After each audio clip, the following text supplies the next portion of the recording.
It is fiction, but it's just barely. Like in terms of like the realm of possibility of what could have happened. So I'm approaching it with this realness of whoa, and it really is genuinely, scaring me. And there are scenes I've shot that are so close to an emotion I felt that I just like woke up at like 3 in the morning and was just crying. I was like, man, I can't believe I got that out of me. Filmmaker Magazine presents Back to One with Peter Rinaldi. Ramy Youssef is an actor. He sat down with me in cyberspace to talk about the work. I would really like to know what the process was like creating Ramy, the character, because I think people incorrectly assume that because you are Ramy, that this is just you.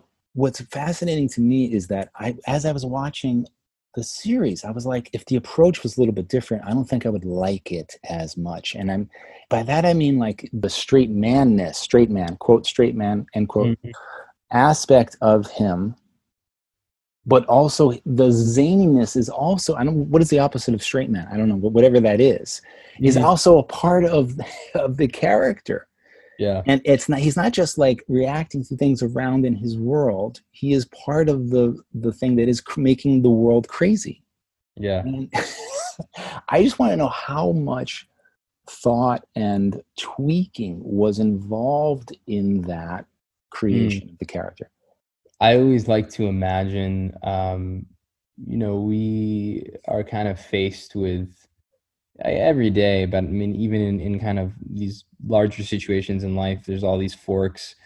Am I going to go left? Am I going to go right? And you kind of use your emotional intelligence, whatever it might be.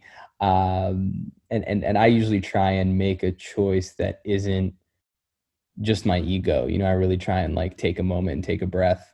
And so much of this character that I've carved out is, what if I didn't take that moment and didn't take that breath and just went ego? What would it look like to see what I think is this kind of stripped down version of myself that is almost like the person I'm afraid of being, kind of looking at, what if I didn't have some answers to some of the questions I had?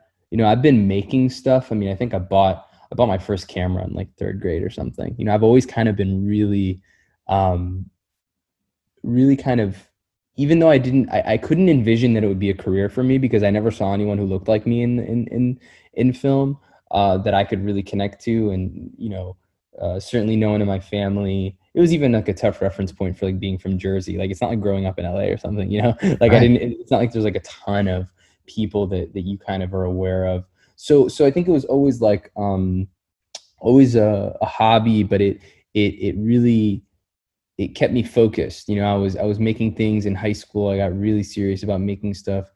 I say all that to say that this character is so much an imagination of me without those things, without that passion, that purpose, without, it's a family that's a little less communicative than mine. My parents really, it's almost like, what if it was less my parents, but more my parents' siblings who were my parents? It's really like looking at some of what I think are very plausible alternate realities for myself and for my family, and kind of using fiction to live in those. And I really wanted to make a character that lived in that kind of alt reality, as opposed to the type of alt reality where like everything's way better, right? Because that always felt kind of crazy to me, that like I would make a show called Ramy and it's just me like charming baristas or whatever. Like it's really about, how do we dig into something that, I would almost be too afraid to explore in real life. That's really fascinating, the idea of taking stuff away and playing with that rather than adding on. Because I think the last example you just said would be adding on this charm that you maybe don't have, this intelligence that maybe you don't have, this genius thing that is able to do what you would like to do. And I play myself on a little show every once in a while called The Show About the Show. Kaveh Zahedi, he's reenacting his whole life, and I'm his friend, and every once in a while I have to go over and reenact a scene that happened in real life. And so I look at my lines and he claims I said this. And I always never remember those lines, but it's always me a little bit stupider than I am, or a little bit smarter. Like in other words, like I'm being used in the scene to be more clever, or to be a little more dumb, and therefore it's for some kind of thing. But the idea, my whole thing of, because I'm not necessarily truly well trained as an actor, is I find it hard to think that this is myself, at all. And I'm imagining that that's the same thing for you. Like on the set, the idea of when action is called, I'm imagining that it has to be true fiction for you in order to, or you have to imagine that it's true fiction and in order to play it. Is that true? I'm thinking, I'm kind of thinking about it in real time right now because I've never really been asked that. And I think like the approach for me is, again, kind of rooted in a fear. Like a lot of it is a fear, and a lot of it is rooted in actually something that's like really legitimate to me, and it's important to me. So whether it be something I really care about, something I'm afraid of, it's always something that I have like a real connection to. And then I kind of try and jump into it and surrender into it of like, oof, man, like this could easily be my reality instead of my reality being the one that I'm running this show. Like this could just be my reality in many ways, in many senses. I could feel, and I have felt, this confused, this lost. And so it's tapping into something that it is fiction, but it's just barely, like in terms of like the realm of possibility of what could have happened. So I'm approaching it with this realness of whoa, and it really is genuinely, scaring me. And there are scenes I've shot that are so close to an emotion I felt that Wow. there've been probably 2 scenes in the series so far. Out of 20 episodes, there've been 2 scenes where like I just like woke up at like 3 in the morning and was just crying. I was like, man, I can't believe I got that out of me, because Wow. it feels so real to me. And then there are other scenes that, don't do that, but are very much leading me to the scenes that do that. And so this must really help you as an actor then. Like that fear is really helpful. Yeah, it creates something organic. And I think it's what's exciting to me about the work, is being able to dig into that in an organic way. And I think like, yeah, my hope would be that I could always find some way in like that, because it really makes it feel alive in a way that that I really like. Can you talk about your working relationship with your 2 co-creators? Because this seems like a really good relationship with these guys on a creative level. Like they're able to tell you, no, this is going to be bullshit. Like this is not going to work. And you're able to like fight back, and they're able to let you go. So was that like that from the beginning? Did you know these guys before this, and they trusted you too? Yeah, it's a great question, and it's one that I'm so happy to talk about, because I think like a lot of the times too, even in like press angles, it's like, and I get it. The show's called Ramy, and so there's kind of this like emphasis on how much I do on it, and I do, produce it and direct it, and I am the main writer and all of that, but the relationship that I have with Ryan and Ari is so key to this show being what it is, because they are giving me that level of honesty, and you really need that. I think anyone needs that. I think it's impossible to make something like this without really trusted interrogators, who really are helping dig into what something should be. And we get into what I find to be like kind of the perfect creative debates. And even further than that, I think especially in the beginning of the show, they really pushed me to do things that I at first was kind of like, oh man, am I really going to do this? Because, this show is, it's about a community, and it's about a faith that is my community and is my faith, right? I'm not making this from an outsider perspective. I'm not making this as a scathing indictment. I'm not making this as a expose. I'm making this in many ways as a love letter, but a love letter that is filled with a lot of honesty and a lot of kind of hard truths and a lot of things that, this is a community that, like many, but if we're just talking about the community that my show is portraying, this Arab Muslim community, doesn't like things out in public, and doesn't like certain things being aired in a certain way publicly. And we have sensitivities around sex, and we have a lot of conversations, and again, this is many communities in America operate this way, but Arab Muslim culture has not had this wide open of a pop culture moment where these things are being discussed. And I kind of going through the process had this fear of, whoa, am I really going to do a scene where I'm choking a girl in the car because she asked me to and I don't want to? And like, whoa, am I really going to do a scene where I kind of fall really hard during Ramadan and act out in the way that I'm going to act out?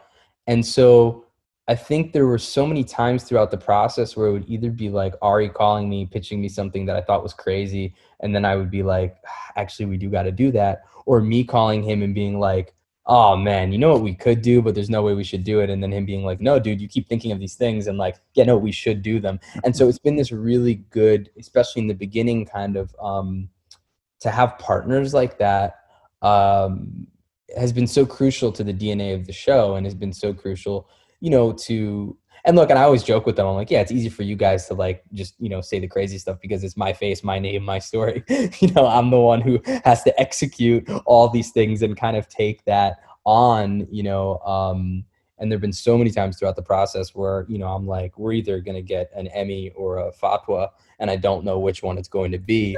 But either way, it's falling on me. So that's good and bad.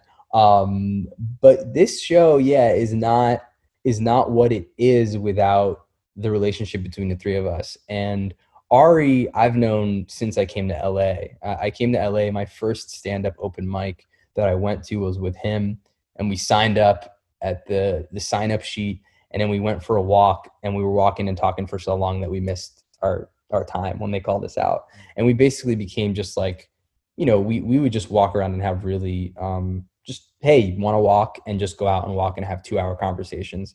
And so much of how this show is built is based on, hey, do you want to go out and walk? Let's go out and have a 2-hour conversation. And we really, even in terms of our writer's room, we're pretty, I think, unconventional in how little we meet and how much we just will do a walk, and then I'll kind of go home and, bring something into a outline form and kind of send it to the rest of the team.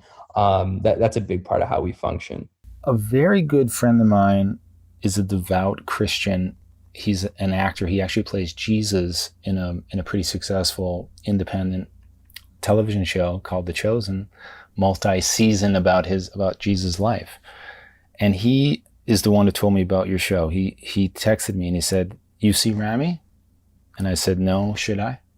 And he said, "Yeah, it speaks to me as a Christian, even though it's a story of a devout young Muslim." And was like, all right, I have to see the show. And then here's what's fascinating though. He can love the show and see it as you as a devout Muslim, but I'm loving the show in a different way. I'm seeing your relationship, the character's relationship to religion in a different way. I'm seeing it as almost like when you're seeing a show like Normal People or something about like a relationship, and you're thinking the whole time, are they going to break up? Or not. It's like most shows don't end with him becoming more devout. Like this is so. But I can still enjoy the show in that way. He's enjoying it in the other way because he thinks, no, they're going to stay together. So I just want to know, on that level, are you able to distance yourself enough from your own religion to see how it's playing out in your show? And how it might be playing into people like me, who's a little bit not in tap with organized religion. Yeah. And how that might be affecting, that kind of viewer experience, as opposed to there's so many levels though of that. It's interesting. I think it might have been like the night after the show came out that I got this email that kind of rocked my experience. This is the night after the first season came out, and this guy emailed me and he said, I'm an evangelical Christian father of 3, and I am Ramy. And I just read that and I was like, oh, this is going to do something that I didn't think it would, and it continues to hit people in a way where I couldn't have really anticipated, but it it kind of is interesting because I could never have pitched it this way, but it's kind of important to note what the genesis of the show was for me. And it kind of started with really my intent to write a stand-up joke. So Ari, who's one of my co-creators, he worked on the Carmichael show. He created the Carmichael show with Gerard. And I remember kind of walking around with Gerard and kind of telling him, we were like, what do we want to do? Do we want to do something together? And I had actually been on like a multicam, a family show multicam early on when I moved to LA. And we were like, should we do a multicam block like the Carmichaels and the Youssefs and kind of, we were kind of dreaming up what would it look like. But the main thing that I remember saying was, I want to show this relationship that I have with God in a way that I haven't seen it on TV or film, that didn't feel cheesy, that didn't feel cartoonish, that didn't feel cataclysmic, but that just felt like the everyday rattle in my head of guilt, the everyday push in my heart of wanting to do the right thing, the obsession over, am I washing right? Am I not? Like, I wanted to really kind of present this in a way where I knew like religion is just like a punchline in comedy, right? Like if you're like, hey, I took her to church, that's like a joke, How do we show the stakes of that where it can feel real and it can feel grounded and it can feel not preachy? And it was so hard, right? Because I was thinking like, I want to tell a joke about how I feel about God. And it kind of came to me a couple months later. I wrote this joke that I did in my first late night set where I said, I believe in God, like God, not yoga. And I talked about, growing up in a town where my gay friends struggled to come out to the religious community. Now I'm in LA and I'm a religious person struggling to come out to the gay community. And I remember like kind of saying this riff and then it pops. And I remember kind of even just saying, no, I really believe in God. And at the time I told the joke during Ramadan and I'm telling the crowd, no, I follow Ramadan, not because my parents are making me, because I want to genuinely. And I'm telling this joke to a bar and everyone's just like, I saw it in everyone's face. I'm like, oh shit, is this like punk rock? Like there's like something to what's going on there. Where I'm like, oh fuck. Yeah. And so then we go and pitch the show and I'm not really pitching that. Like I'm talking, like part of the angle is like, look, this guy actually believes he wants to hold on to his culture, but we're still pitching the show as like, you've never seen a Muslim American family like this. This is like Arab Muslims in a way that they've never gotten the blah, blah, blah, blah, all this stuff. But then the show comes out and it becomes really clear that it is distilled into what was my original intent. And I didn't even, it's almost like I laid the groundwork and then I forgot about the groundwork. And then it became really clear where I was like, this show is not about an Arab Muslim family. This show is about a guy in his 20s who believes.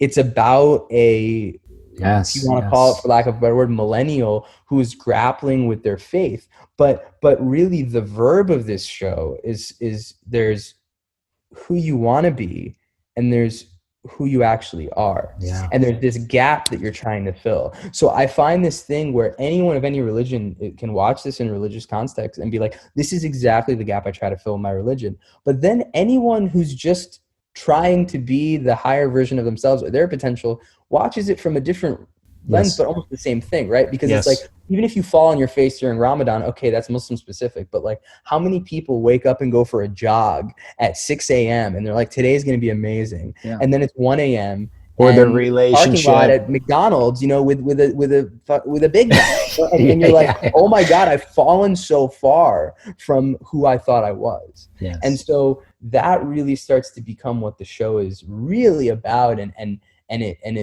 that's what excites me. I want to go on a little rant in the form of a question to you. Yeah.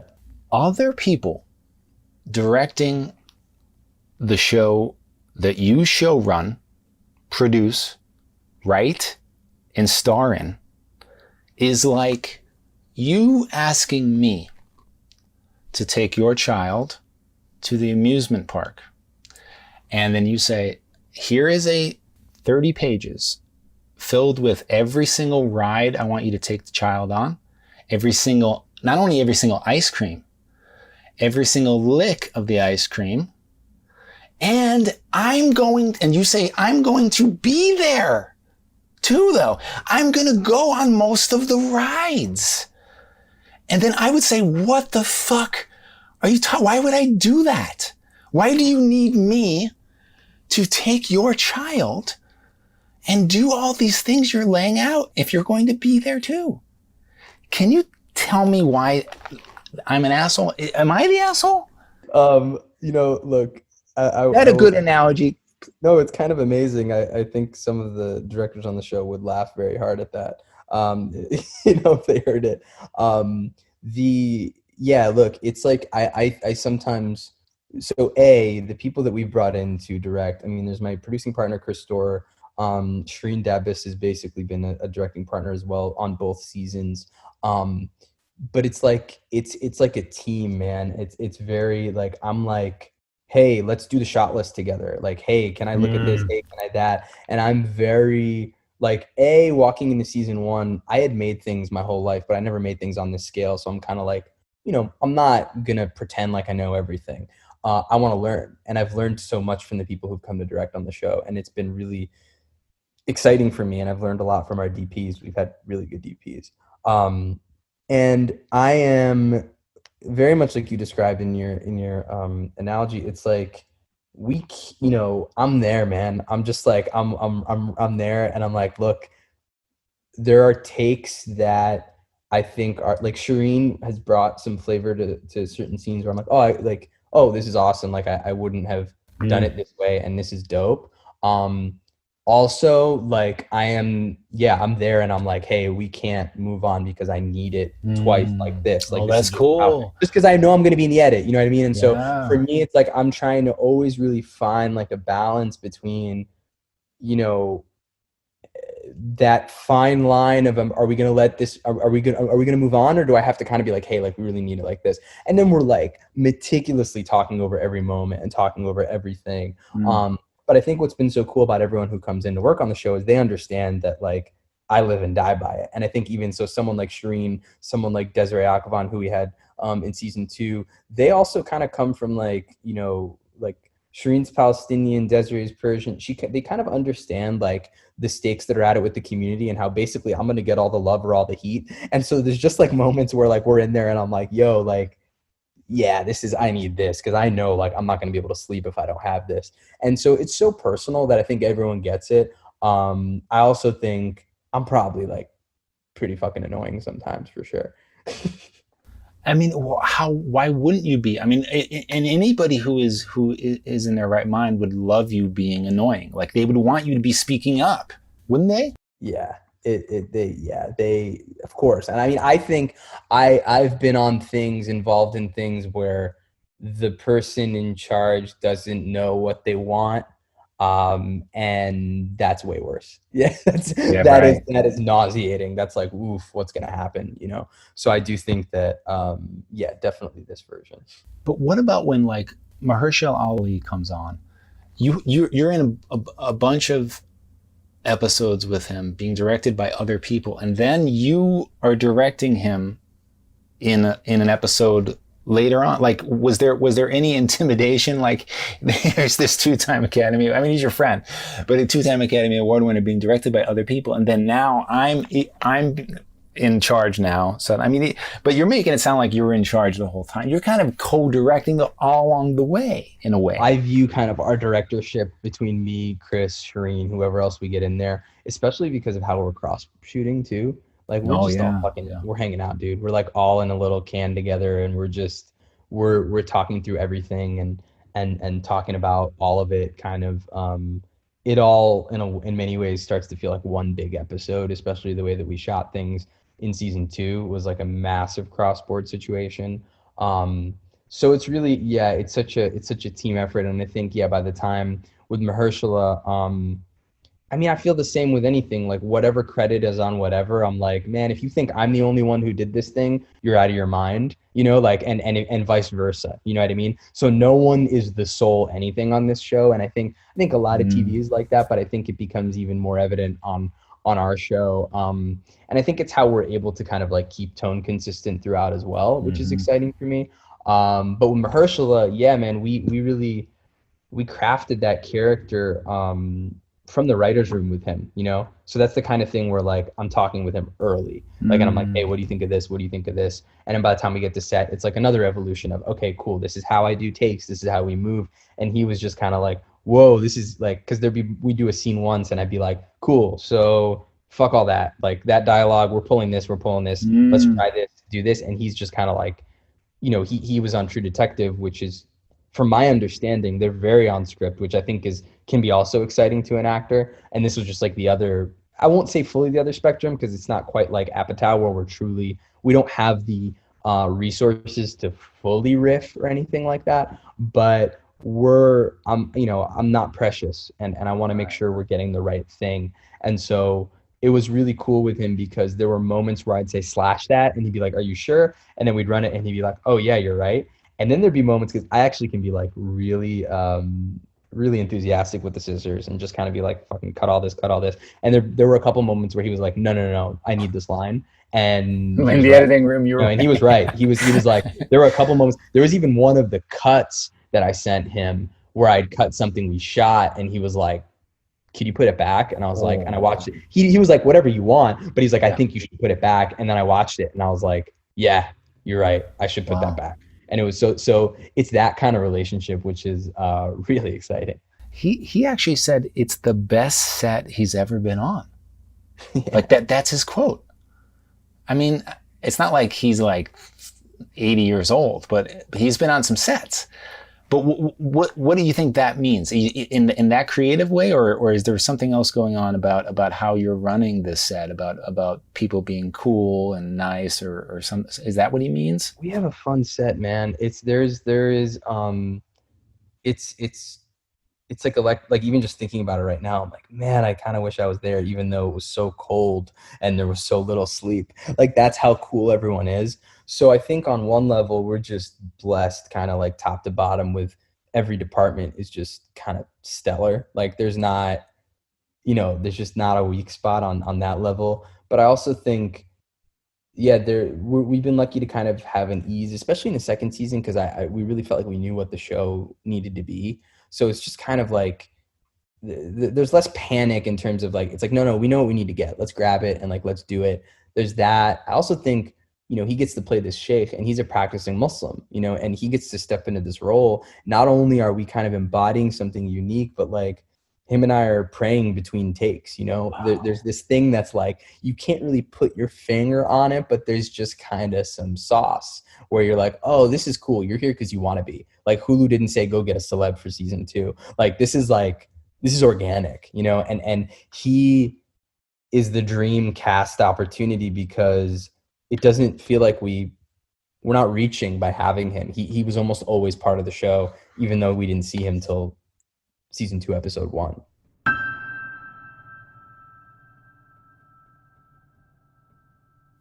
One of the most fascinating moments for me in the first season was when Salma, the woman who Ramy is having an affair with, forgets that she has her hijab off in her home. That was fascinating to me because in film school, I really started to fall in love with Abbas Kiarostami's films, the Iranian director. And one of the things that they had to deal with was that they couldn't really write like domestic dramas because they couldn't film inside houses because it would be ridiculous, because on film they couldn't show the way a woman would be because she would have her hijab off, and so they just didn't set anything inside there. And that was always on my mind. So when I saw that scene, I was like, oh my God, we're seeing, like, it's so cool that we're seeing this. And then I was imagining, are you getting letters from Muslims around the world who are somehow finding this, maybe illegally or something like that, and seeing things they've never seen before depicted. Are people reaching out to you like that? Is that the other end of this whole thing? Well, I think like certainly like modern Egyptian television and cinema has opened the door to like these kinds of depictions in a way. But I do think that a lot of what we're hearing and what we're seeing, it's interesting because I think on one level I was kind of, and it certainly exists where you kind of think, okay, from a conservative lens, there might be people who are very upset about what we're doing on the show. For sure, that's there. But the thing that is like kind of shocking to me and amazing is, so the season 2 comes out and we're like the #1 trending thing on Cairo Twitter for like a week. That's how many people are watching it. That's how many people are pumped about the show.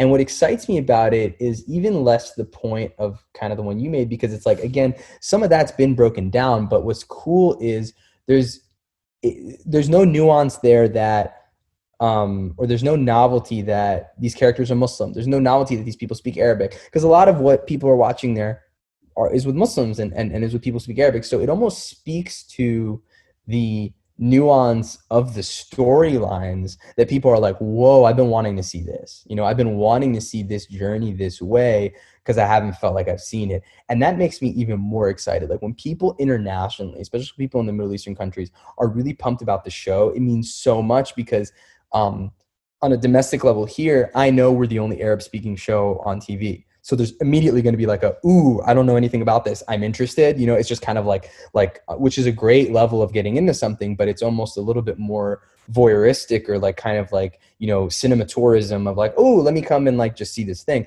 But when you have the Egyptians watching the show and they're like, yo, this is my show, that's the kind of thing that, yeah, I could have never anticipated. It makes me so excited, especially because when we were shooting in Cairo, there was some skepticism from the people we were shooting with who were like, I don't know if people are going to get the tone of this because it's so different, right? It's so like, our show is niche in the sense that it's grounded, but it's also got a little bit of comedy, but it might even play more like a drama.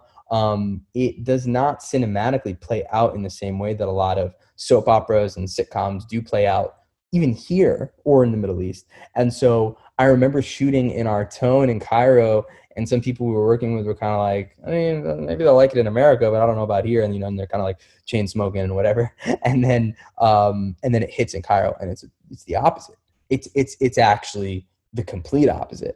And that's the kind of thing that just excites me on kind of like an industry global level, where it's like, you can make niche things that feel global. It doesn't have to be Fast and Furious. Like you can kind of like find pockets where like people want nuance, and there is that line of and I think we kind of underestimate that audience. So this show has been like a really great door to kind of understanding, in my mind, what's possible if we look at, scaling who we're making things for and who we're considering what we're making things, because the show's being watched legally and illegally. Like it's available on like legit streamers, but also it's getting the shit pirated out of it. However people are seeing it around the world, it's hitting, and that's really cool.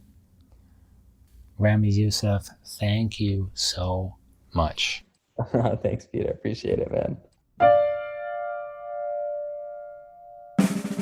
Back to One is a production of Filmmaker Magazine, which is a publication of IFP, the Independent Filmmaker Project. Listen to back episodes of this podcast at filmmakermagazine.com or wherever you get your podcasts.